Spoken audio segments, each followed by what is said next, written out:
Good morning, friends. This is Sapna Nanda, Principal, Government College of Yoga Education and Health, Chandigarh. In the previous videos, we were discussing about various macronutrients and micronutrients. Next in this series is we are going to discuss iron deficiency anemia. Iron is one of the minerals which is required by the body in varying amounts.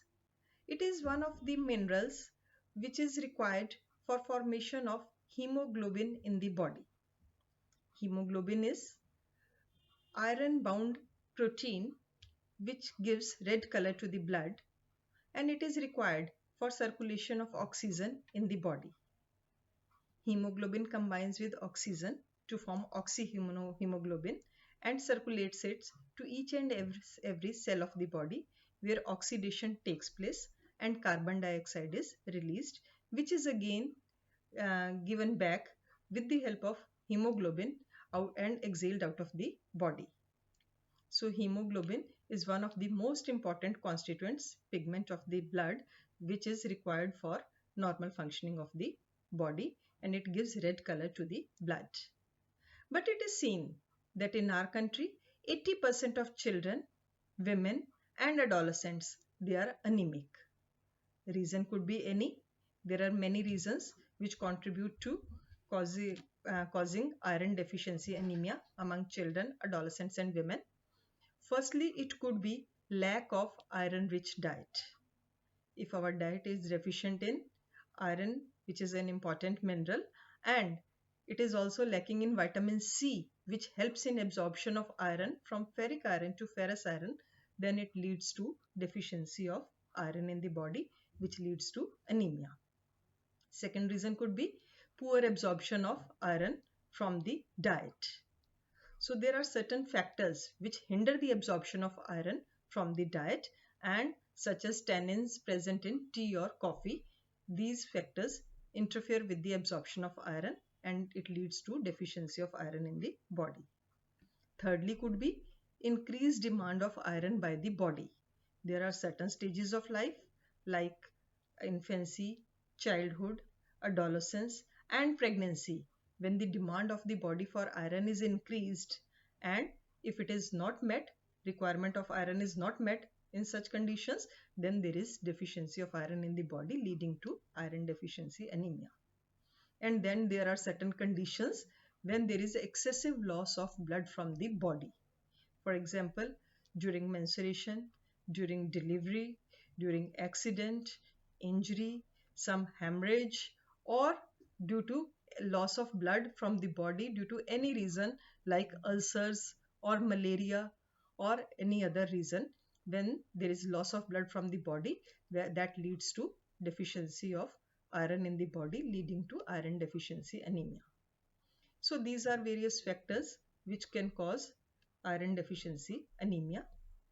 Now coming to the symptoms, if we see clinically, pallor of eyelids, lips, palms, hands or tongue indicates deficiency of iron in the body. And in case of pregnant women, if the deficiency of iron is very severe, it leads to spoon-shaped nails. Then there is loss of appetite. Breathlessness could be due to poor oxygen carrying capacity of hemoglobin, and then tiredness and so on. So if we get our hemoglobin level checked, so what WHO has said, those with HB level more than 12 are normal, and whose HB level is less than 12, so such person is anemic. So what are the food sources of iron? So that we can, if we know the food sources, we can prevent iron deficiency anemia. So most common food sources are all green leafy vegetables. But along with green leafy vegetables which contain good amount of iron, we need to have citrus fruits, vitamin C rich diet which is present in citrus fruits and vegetables like amla, malta, lemon, guava and other citrus fruits which help in absorption of iron in the body. Then certain non-vegetarian sources, egg, meat, etc. Then germinated and fermented foods have free amount of iron in the available in the food. Then instead of sugar, we should have jaggery, gur, ganna, cane sugar to have iron along with calories.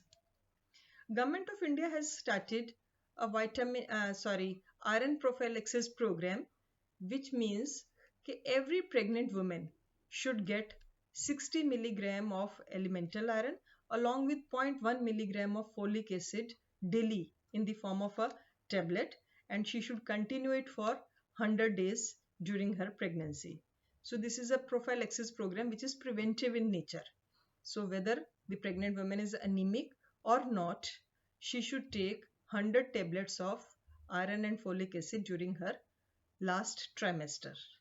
Similarly, for adolescents who have entered menarche, they should have smaller tablets containing 20 milligram of elemental iron along with 0.1 milligram of folic acid for preventing anemia during adolescence. So this folic acid is also required for prevention of pernicious anemia. If there is deficiency of folic acid, it leads to pernicious anemia in which immature RBCs are passed into the blood circulation, and these immature RBCs do not have full oxygen carrying capacity. So due to less oxygen carrying capacity, it leads to pernicious anemia. So care should be taken that pregnant women, when they take the tablet, they should not have tea or coffee which interfere along with these tablets, because tea or coffee contain tannins which interfere with the absorption of iron in the body. So with this note, I stop here and we will continue with the next in the next video. Till then, stay healthy, stay happy and stay blessed. Thank you so much.